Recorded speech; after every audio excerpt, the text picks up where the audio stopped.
हमारे संविधान ने हर उस चुनौती का समाधान करने के लिए उचित मार्ग दिखाया है।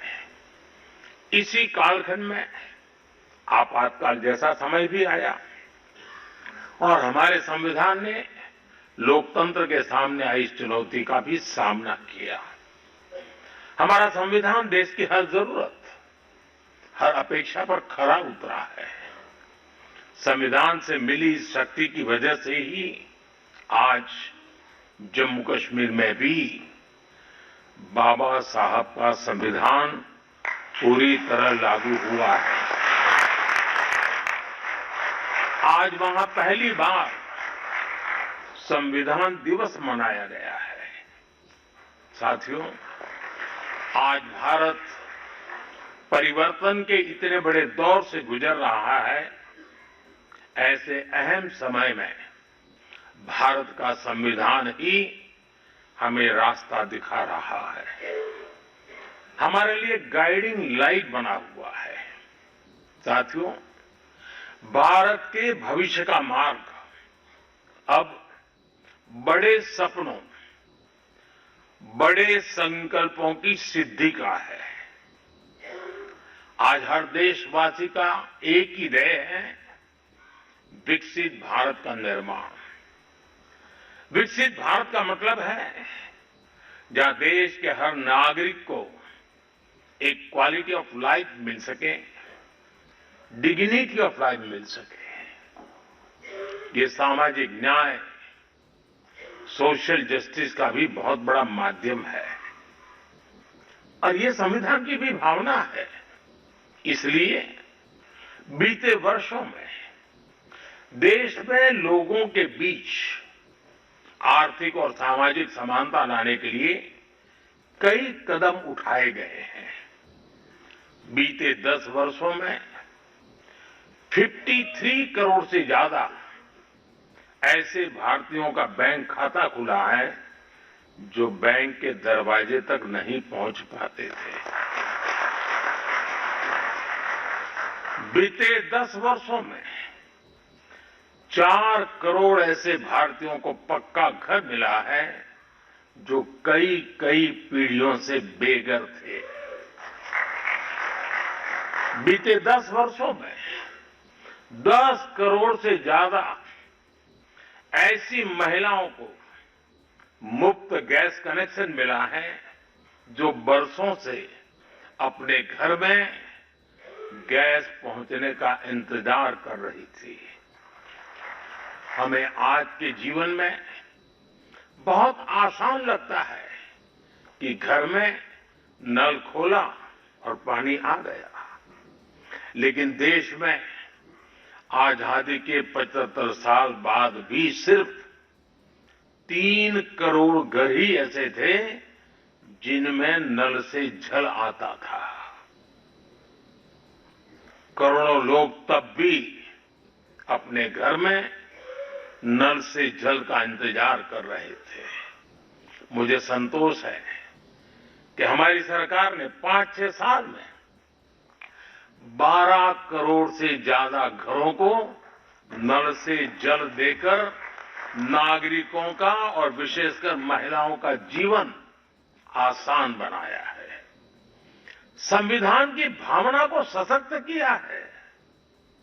साथियों, आप सभी जानते हैं कि हमारे संविधान की मूल प्रति में भी प्रभु श्री राम, माता सीता, हनुमान जी, भगवान बुद्ध, भगवान महावीर, गुरु गोविंद सिंह जी सभी के चित्र हैं।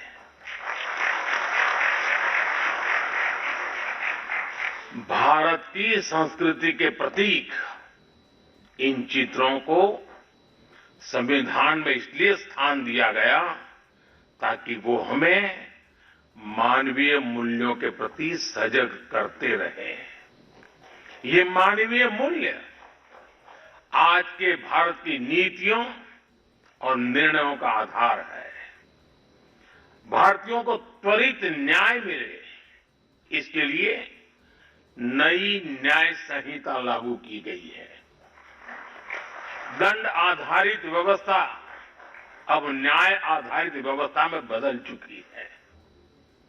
महिलाओं की राजनीतिक भागीदारी बढ़ाने के लिए नारी शक्ति बंधन अधिनियम का ऐतिहासिक निर्णय हुआ है। हमने थर्ड जेंडर को उनकी पहचान और उनका हक दिलाने के लिए भी कदम उठाए हैं। हमने दिव्यांग जनों के जीवन को आसान बनाने के लिए भी व्यवस्थाएं बनाई हैं। साथियों, आज देश का बहुत ज्यादा जोर देश के नागरिकों की ईज ऑफ लिविंग पर है। एक समय था जब पेंशन पाने वाले सीनियर सिटीजन्स को बैंक में जाकर साबित करना होता था कि वो जीवित है। आज सीनियर सिटीजन्स को घर बैठे ही डिजिटल लाइफ सर्टिफिकेट्स की सुविधा मिल रही है। करीब करीब 1.5 करोड़ सीनियर सिटीजन्स अब तक इस सुविधा का लाभ उठा चुके हैं। आज भारत वो देश है जो हर गरीब परिवार को 5 लाख रुपए तक के मुफ्त इलाज की सुविधा देता है। आज भारत वो देश है जो 70 वर्ष से ऊपर के हर बुजुर्ग को फ्री हेल्थ केयर की सुविधा देता है। देश के हजारों जन औषधि केंद्रों पर आज 80% डिस्काउंट पर सस्ती दवाइयां मिल रही हैं। एक समय में हमारे देश में इम्यूनाइजेशन की कवरेज भी 60% से भी कम थी। करोड़ों बच्चे हर साल टीकाकरण से छूट जाते थे। आज मुझे संतोष है कि अब मिशन इंद्रधनुष की वजह से भारत में इम्यूनाइजेशन की कवरेज 100% पहुंच रही है। आज दूर सुदूर के गांवों में भी समय पर बच्चों का टीकाकरण हो पा रहा है। इन प्रयासों ने गरीबों की, मध्यम वर्ग की बहुत बड़ी चिंता कम की है। साथियों, आज देश में कैसे काम हो रहा है उसका एक उदाहरण एस्पिरेशनल डिस्ट्रिक्ट अभियान भी है। देश के 100 से अधिक ऐसे जिले जिन्हें पिछड़ा कहा जाता था, हमने उन्हें एस्पिरेशनल डिस्ट्रिक्ट माना और वहां हर पैरामीटर में विकास की गति तेज की गई है। आज देश के अनेक एस्पिरेशनल डिस्ट्रिक्ट दूसरे जिलों से बहुत बेहतर कर रहे हैं। अब इसी मॉडल के आधार पर हमने एस्पिरेशनल ब्लॉक प्रोग्राम भी शुरू किया है। साथियों, लोगों की रोजमर्रा की जिंदगी से परेशानियां खत्म करने पर भी आज देश का बहुत ज्यादा जोर है। कुछ साल पहले तक भारत में 2.5 करोड़ घर ऐसे थे जो शाम होते ही अंधेरे में डूब जाते थे। उन घरों में बिजली कनेक्शन ही नहीं था। सबको बिजली का मुफ्त कनेक्शन देकर देश ने उनके जीवन को रोशन कर दिया है। बीते वर्षों में दूर सुदूर इलाकों में भी हजारों की संख्या में मोबाइल टावर्स लगाए गए हैं ताकि लोगों को 4G, 5G कनेक्टिविटी मिलती रहे। पहले कभी आप अंडमान या लक्षद्वीप जाते थे तो वहां ब्रॉडबैंड कनेक्टिविटी नहीं मिलती थी। आज अंडर वाटर ऑप्टिकल फाइबर ने ऐसे द्वीपों तक भी अच्छी स्पीड वाला इंटरनेट पहुंचा दिया है। हमारे यहां गांव के घरों, गांव की जमीन से जुड़े कितने विवाद होते रहे हैं ये भी हम भली भांति जानते हैं। पूरी दुनिया में विकसित देशों के सामने भी लैंड रिकॉर्ड एक बहुत बड़ा चैलेंज रहा है, लेकिन आज का भारत इसमें भी लीड ले रहा है। पीएम स्वामित्व योजना के तहत आज गांव के घरों की ड्रोन मैपिंग की जा रही है और लीगल डॉक्यूमेंट इश्यू किए जा रहे हैं। साथियों, देश के विकास के लिए आधुनिक इंफ्रास्ट्रक्चर का तेज निर्माण भी उतना ही जरूरी है। इंफ्रास्ट्रक्चर के प्रोजेक्ट समय पर पूरे होने से देश का धन भी बचता है और प्रोजेक्ट भी, उसकी उपयोगिता भी बहुत बढ़ जाती है। इसी सोच के साथ प्रगति नाम से एक प्लेटफॉर्म बनाया गया है जिसमें इंफ्रा प्रोजेक्ट्स का रेगुलर रिव्यू होता है और इनमें से कुछ प्रोजेक्ट्स तो ऐसे होते जो 30, 40 साल से पेंडिंग थे। मैं खुद इसकी मीटिंग को चेयर करता हूं। आपको जानकर अच्छा लगेगा कि अभी तक 18 लाख करोड़ रुपए के ऐसे प्रोजेक्ट्स को रिव्यू करके उनके सामने की अड़चनों को दूर किया जा चुका है। समय पर पूरे हो रहे प्रोजेक्ट्स लोगों के जीवन पर बहुत सकारात्मक प्रभाव डाल रहे हैं। देश में हो रहे ये प्रयास देश की प्रगति को भी गति दे रहे हैं और संविधान की मूल भावना को भी सशक्त कर रहे हैं। साथियों, मैं अपनी बात डॉक्टर राजेंद्र प्रसाद जी के शब्दों के साथ समाप्त करना चाहूंगा। 26 नवंबर आज के ही दिन 1949 में संविधान सभा में अपने समापन भाषण में डॉक्टर राजेंद्र प्रसाद जी ने कहा था, भारत को आज ईमानदार लोगों के एक समूह से ज्यादा कुछ नहीं चाहिए जो अपने हितों से आगे देश का हित रखेंगे। नेशन फर्स्ट, राष्ट्र सर्वप्रथम की यही भावना भारत के संविधान को आने वाली कई सदियों तक जीवंत बनाए रखेगी। संविधान ने मुझे जो काम दिया है, मैंने उसी मर्यादा में रहने का प्रयास किया है। मैंने कोई एंक्रोचमेंट की कोशिश नहीं की है, क्योंकि संविधान ने मुझे वो काम कहा, इसलिए मैंने अपनी मर्यादाओं को संभालते हुए अपनी बात को रखा है। यहां तो इशारा ही करना होता है, ज्यादा कुछ कहने की जरूरत नहीं होती है। बहुत बहुत धन्यवाद।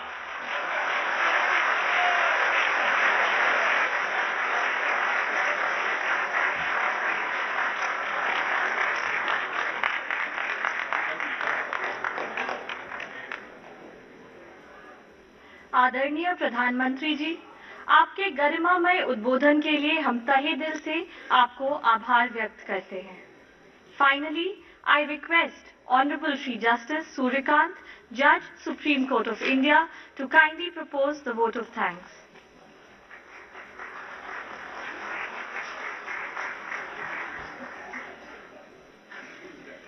Honorable Prime Minister of India, Shri Narendra Modi ji, Honorable Mr. Justice Sanjeev Khanna, Chief Justice of India, Honorable Mr. Justice Bhushan Ramakrishna Gavi, Judge Supreme Court of India, my esteemed colleagues from the Supreme Court of India, Shri Arjunram Meghwal ji, Minister of State of Law and Justice, Union of India,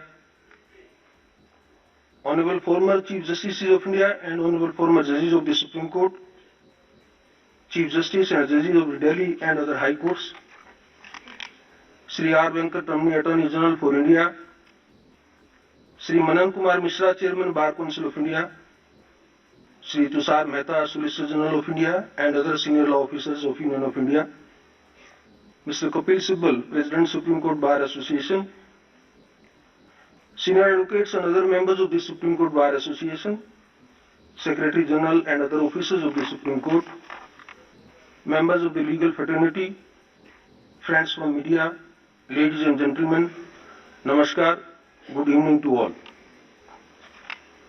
As we come together today to commemorate 76th year of the Constitution of India in force, we are reminded of the insurmountable journey our nation has undertaken and the trials and tribulations we have overcome.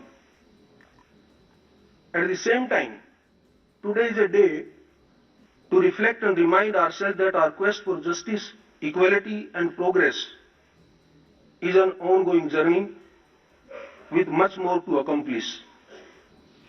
This notion is aptly summed up by a thought-provoking quote by Nelson Mandela, who said, and I quote, "A constitution is the bridge from the divisions of the past to the hopes of the future." Today, India stands proud as a global leader and one of the world's strongest democracies, a covenant to the everlasting strength of our Constitution. This charismatic text, codifying the grand norm of our nation, serves as the ultimate equalizer, embracing every Indian with impartiality and safeguarding the rights of each one of us. Indeed, everything in our nation begins and ends with the Constitution, with every rudimentary activity and the freedoms we enjoy being either protected or conferred by the Constitution. To put it very simply, we are because the Constitution is. It is surely the most remarkable legacy bestowed upon us by the visionary drafters who crafted this unparalleled framework of rights and laws. It is to them that we owe our deepest gratitude. With this, I begin my thanksgiving to the numerous stakeholders who deserve our felicitations. I say numerous because the protection and preservation of the Constitution is a collective endeavor, one that thrives through the dedicated efforts of many, not just a select few. I must, at the outset, extend my heartfelt gratitude to the Honorable Prime Minister of India, Shri Narendra Modi ji, for gracing this celebration and illuminating us with his profound reflections on the fortitude of our Constitution.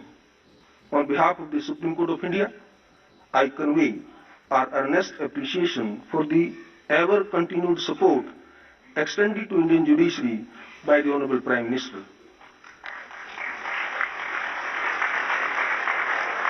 I impart my ardent thanks to Honorable Chief Justice of India, whose indelible sense of justice and steadfast leadership have made him a pillar of dependability, inspiring confidence and growth.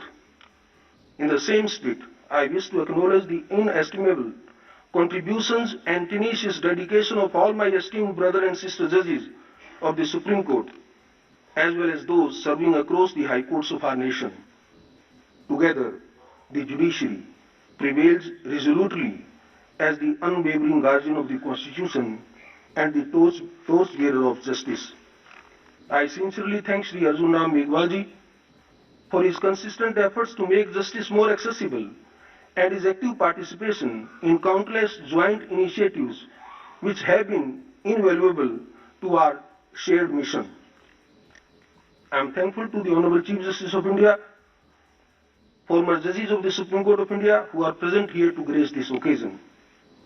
It would be remiss of me not to impress upon the tireless perseverance of Shri R. Venkatramani, Attorney General for India, Mr. Tushar Mehta, Solicitor General of India, Mr. Manan Kumar Mishra, Chairman, Bar Council, Mr. Kapil Sibal, President of the Supreme Court Bar Association, other office bearers and members of the Supreme Court Bar, President and members of the Supreme Court Advocates on Record Association, the law officers of the Union of India, senior counsels, the Law Secretary, Government of India, other members of the legal fraternity. We thank them for their assistance to the noble cause of justice. Last but certainly not least, I must commend the relentless dedication and round-the-clock efforts of the officers of the registry and the employees of the Supreme Court. Their hard work not only ensures the seamless execution of events like this, but also the efficient functioning of this court on a daily basis. Without their diligence and zeal, none of these would be possible. With a deep insight shared by all dignitaries today, may the Constitution continue to inspire us and guide us, driving our efforts towards greater progress and unity. As we uphold its principles, let us remain committed to forging a future